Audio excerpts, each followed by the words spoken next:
नमस्कार साथियों, अदम्य एकेडमी के ऑनलाइन प्लेटफॉर्म पे आप सभी का हार्दिक स्वागत है और अभिनंदन है। कल हमने नया टॉपिक स्टार्ट किया था हस्तकला, और हस्तकला के अंदर मैंने आपको 3 चीजें बताई थी। एक तो सबसे पहली जो चीज थी वो थी आपकी पोट्री। पोट्री में मैंने पहले पोट्री बताया था और फिर उसके बाद में पोट्री के 4 प्रकार बता दिए थे आपको, जिसमें से 3 पोट्रियां जो है वो फेमस कहाँ की है वही पूछा जाता है, और सबसे मेन जो है वो है ब्लू पोट्री। और ब्लू पोट्री से रिलेटेड मैंने आपको सारी इंपॉर्टेंट बातें लिखवाई। उसके बाद में आपका थेवा कला, क्या है थेवा कला, और थेवा कला से रिलेटेड भी हमने सारी बातें कर ली थी, और फट चित्रण से संबंधित भी सारी बातें हो गई थी। अब मैं आपको पहले कुछ थोड़ा सा रिवाइज करा देती हूँ, फिर हम आगे चलते हैं। कल जैसे मैंने जब हस्तकला को स्टार्ट किया था,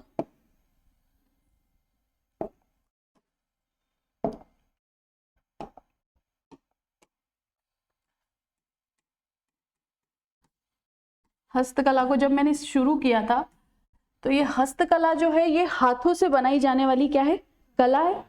और हाथों से बनाई जाने वाली जो कला है, जो हमारे राजस्थान के लोकल कारीगर हैं, उन कारीगरों को हाथों से क्यों बनाने की जरूरत पड़ी, तो वो क्या है, धन अर्जन के लिए उनको ये जरूरत पड़ी। और धन अर्जन के कारण जो धन अर्जन हुआ, और जब उनका जो काम है वो क्या कहलाया, व्यवसाय कहलाया। और व्यवसाय की छोटी छोटी यूनिट मिलकर क्या बन गई, उद्योग बन गई। और उद्योग को हस्तशिल्प जो है आपका, हस्तकला जो है, इस उद्योग की श्रेणी के अंदर कब आया ये, उद्योग के अंदर कब आया ये, 1991 की औद्योगिक नीति के तहत आया। तो ये तो कुछ जनरल बातें हो गई थी। अब क्या होता है कि जब हम आगे की ओर बढ़ते हैं तो आगे जब क्वेश्चन आते हैं तो क्वेश्चन कैसे आता है, जैसे आपका आ गया लहरिया कहाँ का प्रसिद्ध है, लहरिया कहाँ का प्रसिद्ध है। अब आप ऑप्शन की तरफ ध्यान देंगे। ऑप्शन है पहला सीकर, उदयपुर, कोटा और भीलवाड़ा। अब हम पढ़ के जाते हैं कि लहरिया कहाँ का प्रसिद्ध है, जयपुर का प्रसिद्ध है। भाई जयपुर तो ऑप्शन में ही नहीं है, फिर क्या करेंगे, वो भी गलत है। क्यों गलत है, क्योंकि वहां जो एग्जामिनर बैठा है वो हमारा क्या जांचता है, वो हमारा ज्ञान नहीं जांचता है, वो हमारा संयम जांचता है, वो हमारा सिक्स सेंस जांचता है ना।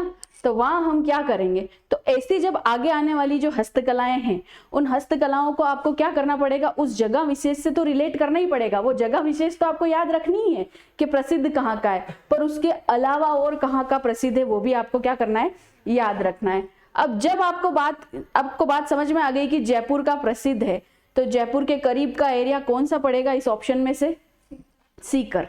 तो आप जब भी ऐसी कोई बात होगी तो कहाँ जाएंगे, आप उसके आसपास जाएंगे। जैसे हमको जब कुछ नहीं आता है तो हम पड़ोसी के पास जाते हैं ना, तो उसी तरह से जब आपको कोई स्थान विशेष पता नहीं चले, जब स्थान विशेष ऑप्शन में नहीं हो, तो आप उसके पास की जगह जाएंगे। अब इससे आगे अपन बात करते हैं। आगे जो हमारी हस्तकला है वो है मीनाकारी। क्या है, मीनाकारी। मीनाकारी मीनाकारी की हम बात करते हैं। अब मीनाकारी होती क्या है, एक होती है मीनाकारी और एक होती है कुंदनगिरी। इन दोनों को मैं साथ में इसलिए समझा रही हूं क्योंकि मेनली जो कंफ्यूजन होता है वो इन दोनों के बीच में होता है, इन दोनों के बीच में होता है। मीनाकारी क्या होता है, जैसे कि ये अंगूठी है, क्या है ये, अंगूठी है। अब मैं ऐसे बोलती हूं कि इस अंगूठी के, ये अंगूठी है, ये अंगूठी मान लिया सोने की है, चांदी की है, पीतल की है, तांबे की है, किसी भी धातु की है, ठीक है। ये भी अंगूठी किसी भी सोने, चांदी, पीतल, किसी भी धातु की है। पर इस सोने की अंगूठी के अंदर जब ये वाले जो भाग हैं, ये वाले जो भाग हैं, इन भागों में रंग भरना, क्या भरना, रंग भरना, क्या भरना, रंग भरना। अब रंग किसी भी कलर के हो सकते हैं, हरा हो सकता है, नीला हो सकता है, पीला हो सकता है, लाल हो सकता है। रंग भरना तो क्या कहलाता है, मीनाकारी। और कुंदनगिरी क्या होता है, कुंदनगिरी ये कोई अंगूठी है, इस अंगूठी के अंदर आपने क्या भर दिए, रत्न जड़ दिए। क्या जड़ दिए, रत्न जड़ दिए। रत्न कैसे जड़ दिए, किसी भी कलर के रत्न जड़ दिए, डायमंड जड़ दिए, तो वो क्या कहलाता है आपका, कुंदनगिरी। तो दोनों में मेनली अंतर समझ में आ गया। एग्जाम में जब प्रश्न आता है कि मीनाकारी कहाँ की प्रसिद्ध है, तो वो तो हम बता देंगे कि जयपुर की प्रसिद्ध है, पर मीनाकारी का जो शाब्दिक अर्थ है वो क्या है, किसी भी धातु की वस्तु के अंदर या आभूषण के अंदर क्या करना, विभिन्न तरह के रंगों को भरना, तो क्या है, मीनाकारी। पर अगर किसी भी धातु की वस्तु या आभूषण के बीच में रत्नों को भरना, डायमंड्स को भरना, तो वो क्या है? कुंदनगिरी। दोनों में अंतर पता चल गए। तो मीनाकारी कहाँ की फेमस है? जयपुर की फेमस है। अब जैसे मैंने आपको पोट्री के अंदर बताया था, पोट्री की जो मेन बात है वो मैं आपको बता देती हूँ। पोट्री जो है वो सामान्यतः कहाँ से आई है? पर्शिया ईरान से आई है। कहाँ से आई है? पर्शिया ईरान से। पर्शिया ईरान से। इसको पर्शिया ईरान से लाहौर कौन लाते हैं? तो अकबर लाते हैं। कौन लाते हैं? अकबर लाते हैं। और अकबर जब अकबर के बाद में ये जयपुर किसके द्वारा लाई जाती है? मानसिंह प्रथम के द्वारा। जयपुर किसके द्वारा लाई जाती है? मानसिंह प्रथम के द्वारा। मानसिंह प्रथम के द्वारा। फिर अब क्या होता है? अब हमारे पास में दो तरह के सवाल बन जाते हैं। सबसे पहला सवाल बन जाता है कि पोट्री कला को राजस्थान के अंदर लाने का श्रेय किसको दिया जाता है? मानसिंह प्रथम को। पर अगर आगे की बात करें कि इस पोट्री कला का विकास या स्वर्णकाल, विकास या स्वर्णकाल, तो वो कौन हो गए? राम सिंह द्वितीय। राम सिंह द्वितीय। तो विकास या स्वर्णकाल समझ में आ गया। जब ये पोट्री कला किस शासक के काल में सबसे ज्यादा विकसित हुई, तो वो कौन है? राम सिंह द्वितीय। इसको लाहौर से वापस जयपुर कौन लाए? तो मानसिंह प्रथम। यही मीनाकारी के अंदर है कि पर्शिया ईरान से कौन लेके आए? अकबर। और अकबर से मानसिंह कहाँ लेकर आए इसको? जयपुर। और विकास काल भी राम सिंह द्वितीय। तो मीनाकारी और पोट्री दोनों का विकास काल और आपके जो लाने का श्रेय है वो दोनों क्या है? सेम है। अब इससे आगे मैं लिखवा दूंगी, इससे आगे की बात देखना। इससे आगे की बात ये है कि जैसे मैंने आपको हस्तकला में बताया था, हस्तकला में पोट्री का पुराना नाम पूछ लिया था एक एग्जाम के अंदर, है ना? क्या था? एग्रीकल्चर सुपरवाइजर का एग्जाम था। कौन सा था? Agriculture supervisor. उसमें लिखा था पोट्री कला का पुराना नाम है। पोट्री कला का, तो पोट्री कला का पुराना नाम मैंने आपको एक तो मैंने आपको ब्लू पोट्री का पुराना नाम है। तो ब्लू पोट्री का पुराना नाम है मर्मण्य कला। कौन सी कला? मर्मण्य कला। ये मैंने आपको कल की क्लास में बताया। पर अगर इसी तरह से मीनाकारी की बात कर ले तो कि मीनाकारी का पुराना, क्योंकि ये तो पूछा जा चुका है, तो अब अगली बात किसकी आएगी? मीनाकारी की। कि मीनाकारी का पुराना नाम क्या है? तो मीनाकारी का पुराना नाम है, मीनाकारी का पुराना नाम है लाहोती। क्या है? लाहोती। लाहौर से आई है तो क्या है? लाहोती। तो ये तो पूछा जा चुका है, पर अगला जो क्वेश्चन बनता है वो यहां से बनता है कि मीनाकारी का पुराना नाम क्या है? लाहोती। फिर आगे बात करते हैं अपन इससे। वहां पर कौन थे? कृपाल सिंह जी शेखावत को 1972 के अंदर क्या दिया गया था? पद्मश्री दिया गया था, क्योंकि उसके प्रसिद्ध कलाकार हैं, है ना? और मीनाकारी के प्रसिद्ध कलाकार कौन है? प्रसिद्ध कलाकार, तो मीनाकारी के प्रसिद्ध कलाकार हैं कुदरत सिंह। कौन है? कुदरत सिंह। कौन है? कुदरत सिंह। इनको कब दिया गया पद्मश्री? तो 1988 के अंदर इनको क्या दिया गया? पद्मश्री दिया गया। क्या दिया गया? पद्मश्री दिया गया। तो वहां फेमस कलाकार कौन है? कृपाल सिंह शेखावत। यहाँ पर कौन है? कुदरत सिंह। वहां पर 1974 के अंदर पद्मश्री, यहाँ पर 1988 के अंदर पद्मश्री। अब कुछ समझाने के लिए कि मीनाकारी के मैं आपको दो प्रकार बताऊंगी। कौन से प्रकार? मीनाकारी के दो प्रकार। मीनाकारी के दो प्रकार कैसे? मैंने ये तो बता दिया आपको कि रंग भरना क्या है? मीनाकारी, धातु की वस्तु के अंदर। सबसे पहली एक होती है कच्ची मीनाकारी। क्या होती है? कच्ची मीनाकारी। कच्ची मीनाकारी। दूसरी जो बात आती है वो आती है आपके पक्की मीनाकारी। क्या आती है? पक्की मीनाकारी। पक्की मीनाकारी। आपके कच्ची जो मीनाकारी है और ये पक्की जो मीनाकारी है, इनमें क्या फर्क है? कच्ची मीनाकारी का मतलब होता है पीतल की धातुओं पर मीनाकारी। पीतल की धातुओं पर, पीतल की धातुओं पर मीनाकारी। पीतल की धातुओं पर मीनाकारी। और पक्की मीनाकारी है वो है चांदी की धातुओं पर मीनाकारी। चांदी की धातुओं पर, चांदी की धातुओं पर मीनाकारी। तो पहले एक बार यहां तक लिख लो, फिर मैं आगे और बताती हूँ आपको। मैं बोल देती हूँ, लिख लो। मीनाकारी का शाब्दिक अर्थ, मीनाकारी का शाब्दिक अर्थ रंगों का भराव है, रंगों का भराव है, रंगों का भराव है।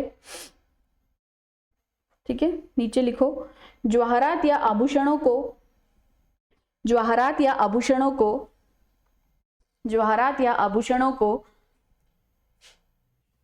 जवाहरात या आभूषणों को आकर्षक दिखाने हेतु, जवाहरात या आभूषणों को आकर्षक दिखाने हेतु इनमें रंग भराई का कार्य, इनमें रंग भराई का कार्य, इनमें रंग भराई का कार्य मीनाकारी कहलाता है, मीनाकारी कहलाता है, मीनाकारी कहलाता है। राजस्थान में ही नहीं अपितु, राजस्थान में ही नहीं अपितु, राजस्थान में ही नहीं अपितु पूरे विश्व में, पूरे विश्व में, पूरे विश्व में जयपुर की मीनाकारी प्रसिद्ध है, जयपुर की मीनाकारी प्रसिद्ध है। राजस्थान में ही नहीं अपितु पूरे विश्व में जयपुर की मीनाकारी प्रसिद्ध है, जयपुर की मीनाकारी प्रसिद्ध है।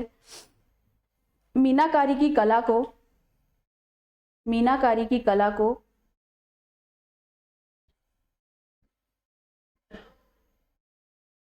मीनाकारी की कला को लाहौर से जयपुर, लाहौर से जयपुर, लाहौर से जयपुर मान सिंह प्रथम के द्वारा, मान सिंह प्रथम के द्वारा,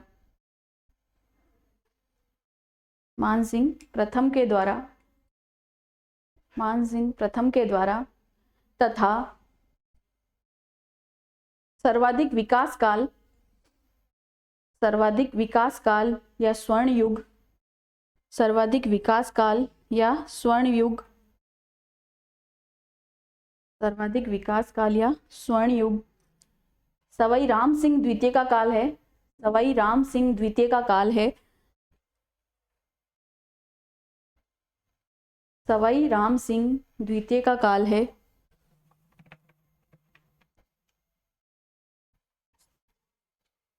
मीनाकारी के प्रसिद्ध कलाकार, मीनाकारी के प्रसिद्ध कलाकार, मीनाकारी के प्रसिद्ध कलाकार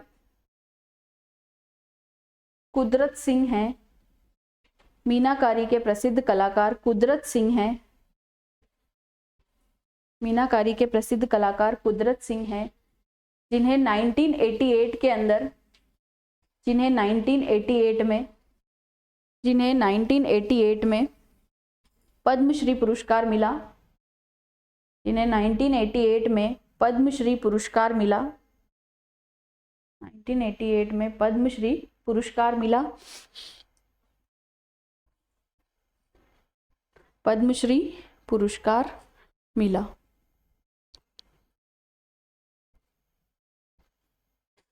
चले आगे। अब कच्ची मीनाकारी बताई मैंने आपको, क्या बताया?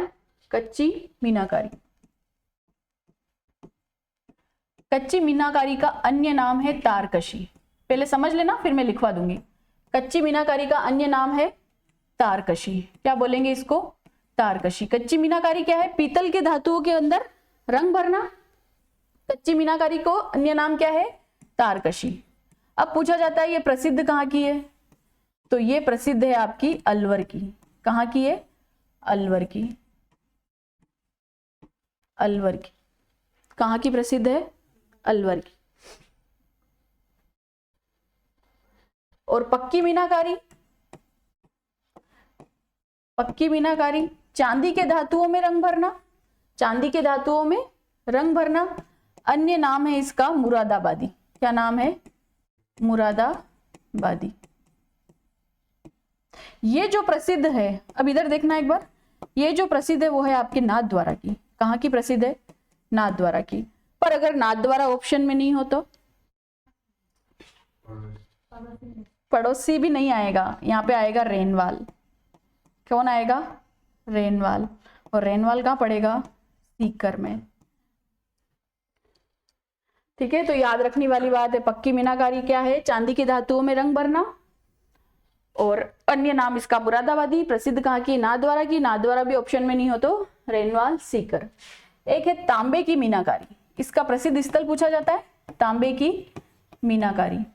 और तांबे की मीनाकारी जो प्रसिद्ध है वो है आपका कौन सा वाड़ा? भीलवाड़ा। कौन सा वाड़ा? भीलवाड़ा। तांबे की मीनाकारी कहाँ की प्रसिद्ध है? भीलवाड़ा की। अब कुछ और बातें हैं मीनाकारी से संबंधित। सबसे पहली बात, एक जो मेन बात है, नोट लगा के लिख सकते हैं इसको, कि राज्य सरकार को सबसे ज्यादा राजस्व, राजस्व क्या होता है? रेवेन्यू। राजस्व क्या होता है? रेवेन्यू। राजस्व मंडल है कहाँ पे अपना? कहाँ पर है राजस्व मंडल राजस्थान का? अजमेर में, है ना। अभी हाल ही के अंदर लेटेस्ट में आरएस के अंदर सवाल आया। क्या सवाल आया?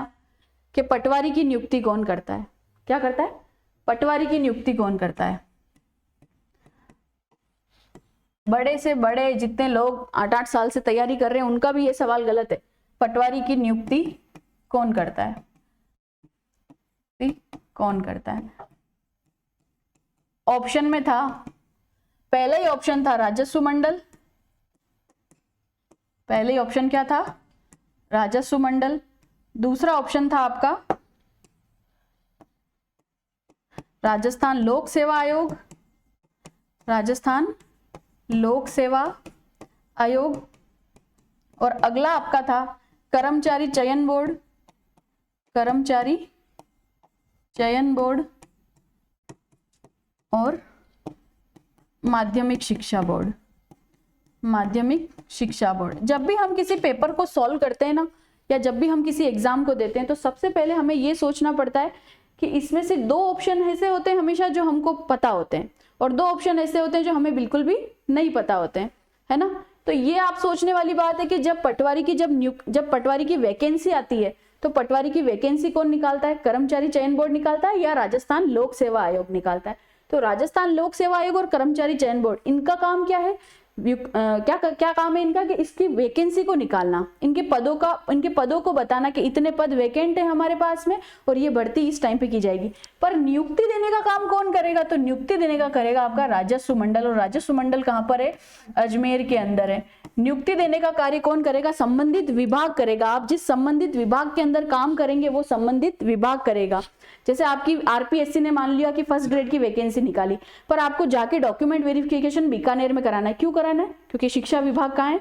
बीकानेर के अंदर है। तो आपकी जो नियुक्ति का काम करेगा वो संबंधित विभाग करेगा, पर रिक्रूटमेंट एजेंसी क्या करेगी? आपकी वैकेंसी निकालेगी और आपका एग्जाम कराएगी। तो ये चीजें क्या है? मैंने आपको बोला मीनाकारी के अंदर सर्वाधिक राजस्व जो है इस सरकार को इससे प्राप्त होता है। तो मीनाकारी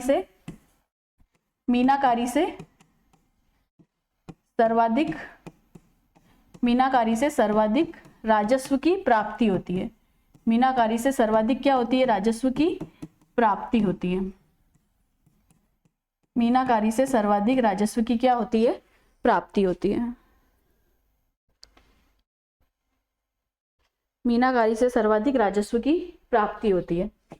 अब अगली बात आती है कि मीनाकारी का सबसे बड़ा पार्क, मीनाकारी की सबसे बड़ी मंडी बोल लो, मीनाकारी की सबसे बड़ी मंडी कहां पर है?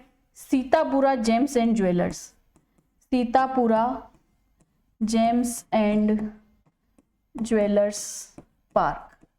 अब मैंने यहाँ पार्क लिखा है, इस पार्क का मतलब अपना गार्डन नहीं है ना। इस पार्क का मतलब क्या है? अपना गार्डन नहीं है जहाँ अपन आराम से जाके बैठे हैं, खाना वाना खा रहे हैं मस्त, वो नहीं है ये। पार्क का मतलब है स्थान। पार्क का मतलब क्या है? स्थान। जैसे राजस्थान के अंदर बात करते हैं, जींस पार्क खुला है। जींस पार्क कहाँ खुला है? बूंदी के अंदर खुला है। कहाँ पे खुला है? बूंदी के अंदर खुला है। स्कल्पचर पार्क खुला है तो कहाँ खुला है? जोधपुर सूरपुरा डैम के अंदर खुला है। तो पार्क का मतलब है ऐसा स्थान जहाँ पे किसी वस्तु विशेष की क्या हो, हमको जानकारी प्राप्त हो। जैसे मैंने आपको बोला बूंदी के अंदर जींस पार्क खुला है, तो जींस पार्क का अर्थ वहां पर क्या है? जींसों से बनाई गई कितनी है? बेंचें हैं वहां पर जो व्यक्ति की जिन्स होती है उन जिन्सों से क्या बनाई गई है, बेंचें बनाई गई है। और मैंने आपको बताया स्कल्पचर पार्क कहाँ खुला है, जोधपुर के अंदर खुला है। और जोधपुर के अंदर वो स्कल्पचर पार्क खुला है तो उसमें क्या है कि ऐसी आकृतियां डायनासोर वगैरह की जो कि किससे बनाई गई है, आपके कंक्रीट और इनसे बनाई गई है। तो पार्क का मतलब क्या है, कोई स्थान है जो किसी स्थान विशेष के लिए प्रसिद्ध है। तो जैसे ये Sitapura James and jewellers park किसके लिए प्रसिद्ध हो गया, मीनाकारी के लिए। किसके लिए प्रसिद्ध हो गया, मीनाकारी के लिए। तो क्या क्या बातें लिख ली आपने, ये वाली बात लिखवा देती हूँ, लिख लो, लिख ली, ठीक है। आगे चलते अगला जो हस्तकला आती है वो आती है आपके पाने। क्या आती है, पाने।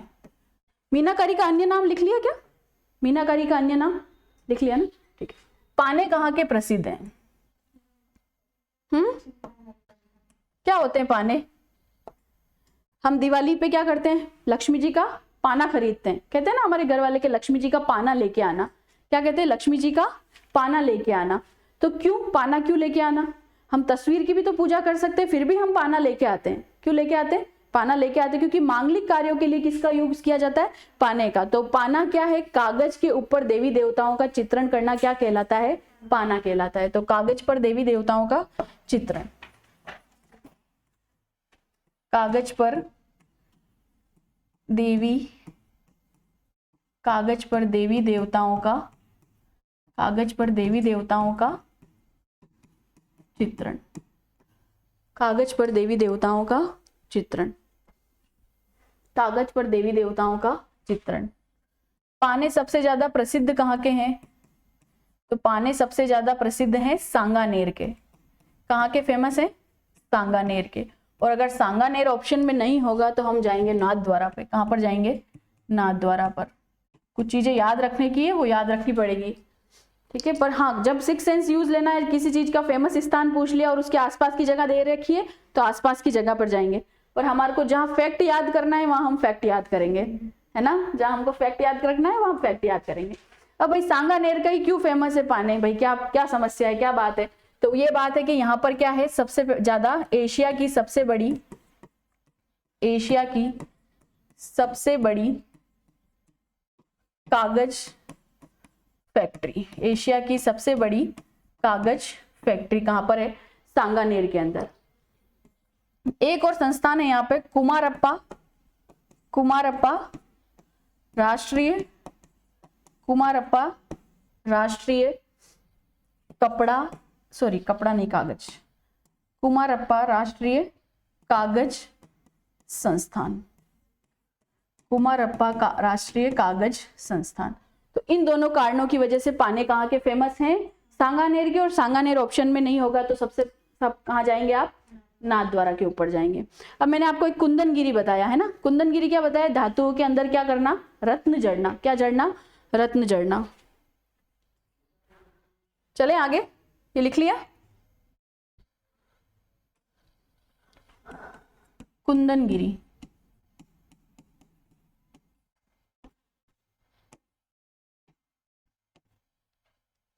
क्या बताया, धातुओं के अंदर रत्न जड़ना।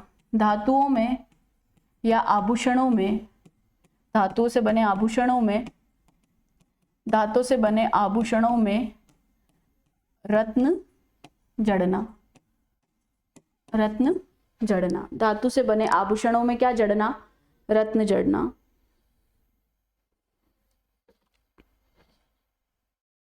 धातु से बने आभूषणों में रत्न जड़ना। कहाँ का प्रसिद्ध है, जयपुर का। कहाँ का प्रसिद्ध है, जयपुर का। ये जो कुंदनगिरी की कला है, ये कुंदनगिरी की कला कहाँ से आई है, मुगल काल से आई है। कहाँ से आई है, मुगल काल से आई है। तो ये कुंदनगिरी की कला कहाँ से आई है, मुगल काल से आई है। और मुगल काल में जो इसके दक्ष कारीगर होते थे उनको कहते थे नकारा। आजकल नकारा किसको कहते हैं, तो काम नहीं करते, उसको क्या कहते हैं, नकारा। ये किसी काम का नहीं है, पर उस समय में नकारा किसको कहते थे, जो कुंदनगिरी का काम करने में क्या होते थे, दक्ष होते थे। तो कुंदनगिरी के काम में, कुंदनगिरी के कार्य में, कुंदनगिरी के कार्य में दक्ष कलाकार, कुंदनगिरी के कार्य में दक्ष कलाकार क्या कहलाते हैं, नकारा कहलाते हैं। क्या कहलाते हैं, नकारा कहलाते हैं। एक तो मैंने आपको बता दिया, ये तो मुगल काल में बोलते थे इनको, किसमें? मुगल काल के अंदर। मुगल काल में कुंदनगिरी के काम में दक्ष कलाकार क्या कहलाते थे? नकारा कहलाते थे। एक नकारा वाद्य यंत्र होता है, सुना है सबने? नकारा क्या होता है? वाद्य यंत्र होता है। ये नकारा वाद्य यंत्र कब बजाया जाता है? तो जो भी राजा महाराजा होते थे पुराने समय के, वो राजा महाराजा जब राजगद्दी पे बैठते थे, यानी कि जब उनका राज्य अभिषेक किया जाता था, तो राज्य अभिषेक के समय जो वाद्य यंत्र बजाया जाता था वो क्या होता था? नकारा। तो ये दोनों चीजें हैं कि मुगल काल के अंदर कुंदनगिरी में दक्ष कलाकार क्या कहलाते हैं? नकारा कहलाते हैं। और नकारा का संबंध किससे है? एक वाद्य यंत्र है। और वाद्य यंत्र को कब बजाया जाता था? जब राजा महाराजाओं का क्या किया जाता था? राज्य अभिषेक किया जाता था। ठीक है, आगे चले। अगली जो आती है आपकी बंधेज कला। बंधेज कला क्या होता है? बंधेज सबको पता है? जो कोई भी कपड़ा है, जैसे मान लिया इस तरह का कपड़ा है, इस कपड़े के अलग अलग बांध पे यहाँ पे डोरे बांध दिए जाते हैं। ऐसे उठाते हैं उसको, ऐसे कर करके अलग अलग स्थान पे क्या बांध देते हैं? डोरे बांध देते हैं। उनको ऊंचा उठाते हैं और ऊंचा उठान के उसके ऊपर क्या बांध देते हैं? डोरे बांध देते हैं। और डोरे बांधने के बाद में उसको किसी कलर के अंदर क्या किया जाता है? भिगो दिया जाता है ना। एक निश्चित डाई होती है, वो भी पक्की डाई होती है, उस पक्की डाई के अंदर क्या कर दिया जाता है? भिगो दिया जाता है। और भिगोने के बाद में जब वापस निकाला जाता है तो उसके अंदर वो कलर हो जाता है। तो वो कला क्या कहलाती है? बंधेज कला कहलाती है। ये बंधेज कला का कार्य करने वाले लोग क्या कहलाते हैं? क्या कहलाते हैं? रंगरेज कहलाते हैं। क्या कहलाते हैं? रंगरेज। कारीगर क्या कहलाते हैं? रंगरेज कहलाते हैं। कारीगर क्या कहलाते हैं? रंगरेज कहलाते हैं। तो मैं लिखवा देती हूँ, लिखो पहले बंधेज कला को। बंधेज कला का शाब्दिक अर्थ, बंधेज कला का शाब्दिक अर्थ कपड़े को बांधकर रंगना है। कपड़े को बांधकर रंगना है। कपड़े को बांधकर रंगना है। बंधेज का कार्य करने वाला व्यक्ति, बंधेज का कार्य करने वाला व्यक्ति, बंधेज का कार्य करने वाला व्यक्ति, बंधेज का कार्य करने वाला व्यक्ति रंगरेज, रंगरेज बंधारा, रंगरेज बंधारा, रंगरेज बंधारा या चढ़ावा कहलाता है। तीनों में से कुछ भी आ जाए तो वो बंधेज का कार्य करने वाला व्यक्ति है। रंगरेज, बंधावा या चढ़ावा कहलाता है। अब इधर देखो, बंधेज कला के सबसे पहले जो प्रमाण मिलते हैं वो प्रमाण मिलते हैं आपके हर्षचरित के अंदर। कहाँ पर मिलते हैं? हर्षचरित। और हर्षचरित को किसने लिखा है? बाण भट्ट ने लिखा है। किसने लिखा है? बाण भट्ट ने। अब ये जो बंधेज कला है ये आई कहाँ से? मुल्तान पाकिस्तान से। कहाँ से आई ये? मुल्तान पाकिस्तान से। कहाँ से आई ये? मुल्तान पाकिस्तान से। इस बंधेज कला के अंदर प्रयुक्त होने वाला उपकरण, इस बंधेज कला के अंदर प्रयुक्त होने वाला उपकरण क्या कहलाता है? टीपणा कहलाता है। और क्या होता है टीपणा हमारे राजस्थान के अंदर? मुहूर्त। यानी कि जब हम पंडित जी के पास जाते हैं तो वो कहते हैं कि हम टीपणा देख रहे हैं। टीपणे का मतलब क्या होता है? कि मुहूर्त। और क्या होता है टीपणा? हाँ वही। पर यहाँ पर जो उपकरण है वो टीपणा है, यानी आपको याद रहे इसलिए मैंने आपको कोरिलेट किया। टीपणा, बंधेज कला के अंदर प्रयुक्त उपकरण क्या है? टीपणा है। बंधेज कला में प्रयुक्त उपकरण क्या है? टीपणा है। अब जैसे हम बात कर रहे हैं हस्तकला के अंदर, मैंने आपको पोट्री बताई, थेवा कला बताई, फड़ चित्रण बताया, इसके बाद में मैंने आपको क्या बताया? कुंदनगिरी बताया, मीनाकारी बताया, पाने बताया। पर अब जब लेटेस्ट में एग्जाम का क्या हो रहा है? पैटर्न चेंज हो रहा है। और पैटर्न चेंज होने के साथ में ही जो एग्जामिनर है उसकी पहली जो चॉइस है वो है वस्त्रकला। क्या है? वस्त्रकला। वो वस्त्रों के ऊपर चला जाता है। वस्त्रों के ऊपर क्यों चला जाता है? क्योंकि ये चीजें ऐसी है जैसे किसी स्थान विशेष की तो फेमस है पर इसकी मंडी कहीं और ही है और कहीं और दूसरी तरह से कार्य हो रहा है तो वहां दूसरी तरह से फेमस हो गई है। तो इस कारण एग्जामिनर की फर्स्ट चॉइस क्या हो जाती है? अब वस्त्रकला। अब इससे आगे की बात करते हैं कि बंधेज कला फेमस कहाँ की है। तो बंधेज कला फेमस है आपकी सांगानेर की। कहाँ की? सांगानेर, जयपुर की। सांगानेर, जयपुर की। बंधेज कला फेमस है सांगानेर, जयपुर की। पर अगर बंधेज की मंडी की बात करें, अपन बंधेज की मंडी की बात करें तो बंधेज कला की मंडी है आपकी जोधपुर के अंदर। कहाँ पर है? जोधपुर के अंदर। अब मंडी और फेमस दोनों जगहों में अंतर है। जैसे मैंने कल आपको बताया था हस्तकला का केंद्र तो है जयपुर और हस्तकला का तीर्थ है जोधपुर। मैंने केंद्र इसलिए बताया कि सबसे ज्यादा उत्पादन जो होता है, वस्तुएं जो बनती है वो जयपुर के अंदर बनती है। पर अगर किसी चीज का इंपोर्ट एक्सपोर्ट जो होता है वो कहाँ से होता है, जोधपुर से, इसलिए वो स्थान क्या कहलाता है, तीर्थ कहलाता है। तो इसी तरह से जो बंदेज की मंडी है वो क्या कहलाती है, जोधपुर, और बंदेज जो फेमस है वो कहाँ का है, सांगानेर का फेमस है। ठीक है, फिर इसके बाद में आता है कि आपके पास में बंदेज के अंदर आपका एक लहरिया आ जाता है। क्या आता है, लहरिया। लहरिया क्या होता है कि जैसे कोई कपड़ा है, इस कपड़े के ऊपर ऐसी आड़ी लाइन है, कपड़े के ऊपर क्या है, ऐसी, क्या बात है, दूसरे कलर में बनाते हैं।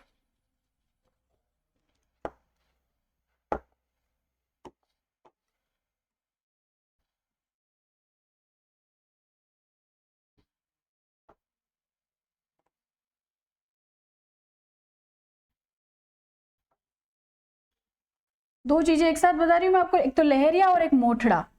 ठीक है, एक बार समझ लेना फिर मैं लिखवा दूंगी आपको।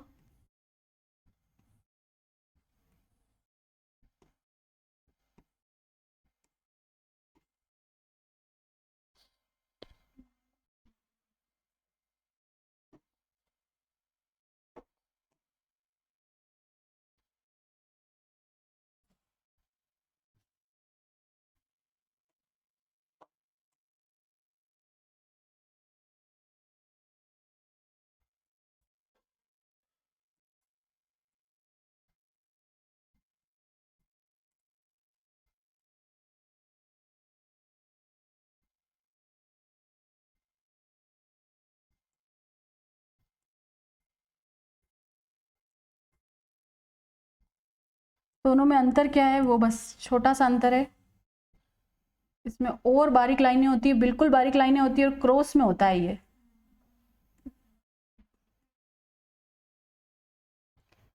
इसके ऊपर क्या होती है, क्रॉस लाइनें होती हैं।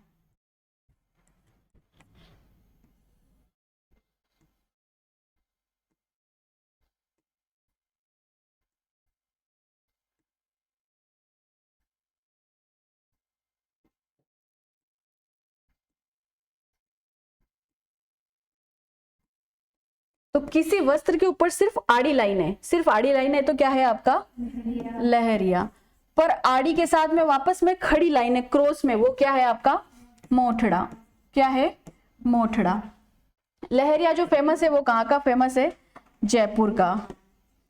पर अगर यही लहरिया मोती लहरिया हो जाए तो कहाँ का फेमस हो जाएगा, सीकर का। कहाँ का फेमस हो जाएगा, सीकर का। मोठड़ा कहाँ का फेमस है, मोठड़ा भी आपका जयपुर का फेमस है। कहाँ का फेमस है, जयपुर का। तो दोनों चीजों में अंतर क्या है, लहरिया किसी कपड़े के ऊपर आड़ी लाइन है वो है लहरिया, और मोठड़ा जो है आपके जयपुर का फेमस है। अब मैंने आपको एक श्रावण शुक्ल तृतीया बताई थी, क्या बताई थी, श्रावणी तीज बताई थी। तो इस लहरिया का सर्वाधिक प्रचलन कब है, तीज, सावन की तीज पर। तो सर्वाधिक इसका प्रचलन कब हो जाता है, श्रावण तीज पर, श्रावण तीज पर। और इसका प्रचलन कब होता है भाई, इसका प्रचलन एक तो होता है आपके विवाह के समय। कब होता है, विवाह के समय। विवाह के समय बांधी गई पगड़ी क्या कहलाती है, मोठड़ा कहलाती है। विवाह के समय बांधी गई पगड़ी क्या कहलाती है, मोठड़ा कहलाती है। तो ये दो प्रमुख बातें हैं, लहरिया और मोठड़ा, ये वस्त्र कला के अंदर आती है। तो क्या लिख लिया था आपने बंदेज कला में, बंदेज कला का सर्वाधिक कार्य लिख लिया। बंदेज कला का सर्वाधिक कार्य जयपुर और मंडी जोधपुर है ना। फिर लिखो बारीक बंदेज का कार्य, बारीक बंदेज का कार्य, बारीक बंदेज का कार्य, बारीक बंदेज का कार्य, बारीक बंदेज का कार्य सवाई माधोपुर, बारीक बंदेज का कार्य सवाई माधोपुर, बारीक बंदेज का कार्य सवाई माधोपुर। चित्रशैली पता है आप सबको, चित्रकला के बारे में थोड़ा बहुत तो पता ही होगा। चित्रकला के अंदर आपने देखा होगा शिकार से संबंधित जो चित्र होते हैं, शिकार करते हुए जो चित्र होते हैं, वो चित्र कहाँ पर बनते हैं, बूंदी और कोटा के अंदर। कहाँ पर बनते हैं, बूंदी और कोटा के अंदर। तो शिकार अलंकृत बंदेज लिखो, शिकार अलंकृत बंदेज बूंदी और कोटा। शिकार, अलंकृत, बंदेज, बूंदी और कोटा। शिकार, अलंकृत, बंदेज, बूंदी और कोटा। बूंदी और कोटा। एक सबसे इंपॉर्टेंट बात, बंदेज कला के प्रसिद्ध कलाकार। बंदेज कला के प्रसिद्ध कलाकार। बंदेज कला के प्रसिद्ध कलाकार। बंदेज कला के प्रसिद्ध कलाकार तैयब खान जी। कौन है? तैयब खान जी, जिन्हें 2009 में पद्मश्री दिया गया। जिन्हें 2009 में पद्मश्री दिया गया। 2009 के अंदर पद्मश्री दिया गया। 2009 में पद्मश्री दिया गया। अब एक बार इधर समझ लेना, मैं लिखवाऊंगी आगे। एक होता है सतरंगी लहरिया और एक होता है पचरंगी लहरिया। एक होता है सतरंगी लहरिया और एक होता है पचरंगी लहरिया। अगर ये लहरिया है, इस लहरिया के अंदर कितने कलर हैं? 7 कलर हैं। कितने कलर हैं? 7 कलर हैं। तो वो सतरंगी लहरिया जो है वो क्या वो जो लहरिया है वो क्या कहलाएगा? सतरंगी लहरिया। 7 कलर वाला लहरिया क्या कहलाएगा? सतरंगी लहरिया। सतरंगी लहरिया। और अगर इसी लहरिया के अंदर 5 कलर हैं, क्या हैं? 5 कलर हैं, तो ये 5 कलर वाला लहरिया क्या 5 कलर वाला लहरिया क्या कहलाएगा? पचरंगी लहरिया।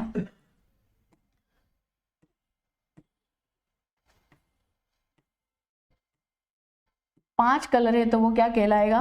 पचरंगी लहरिया। क्या कहलाएगा? पचरंगी लहरिया। क्योंकि दोनों का अलग अलग क्या है? फेमस स्थान है। इस फेमस स्थान की वजह से अपन इसको अलग अलग पढ़ रहे हैं। तो लहरिया तो फेमस कहाँ का हो गया? जयपुर का। पर अगर सतरंगी लहरिया या पचरंगी लहरिया आ जाता है तो फिर स्थान क्या हो जाएगा? बदल जाएगा। तो सतरंगी लहरिया का प्रसिद्ध स्थान लिखो। सतरंगी लहरिया का प्रसिद्ध स्थान, सतरंगी लहरिया का प्रसिद्ध स्थान सुजानगढ़। क्या है? सुजानगढ़। सुजानगढ़ को भी जिला बनाया ना, बाद में घोषणा करी ना जिला बनाने की। तो सुजानगढ़, पहले सुजानगढ़ चूरू में आता था। और पचरंगी लहरिया का स्थान है आपका जयपुर। पचरंगी लहरिया का स्थान क्या है? जयपुर। अगर ऐसे आ जाए कि सर्वाधिक मांगलिक लहरिया कौन सा है, तो सर्वाधिक मांगलिक लहरिया है पचरंगी लहरिया। सर्वाधिक मांगलिक लहरिया है पचरंगी लहरिया। सर्वाधिक मांगलिक लहरिया है पचरंगी लहरिया।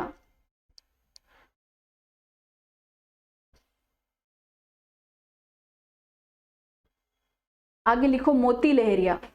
मोती लहरिया। मोती लहरिया सीकर। मोती लहरिया सीकर। मोती लहरिया सीकर। मोती लहरिया क्या हो गया? सीकर। मोठड़ा मैंने आपको बताया गया, क्रॉस लाइनों वाला लहरिया क्या है? मोठड़ा है। मोठड़ा का सर्वाधिक प्रचलन कब है? विवाह के अवसर पर। अब इससे आगे की बात जो अपन करेंगे वो अब नेक्स्ट क्लास में करेंगे।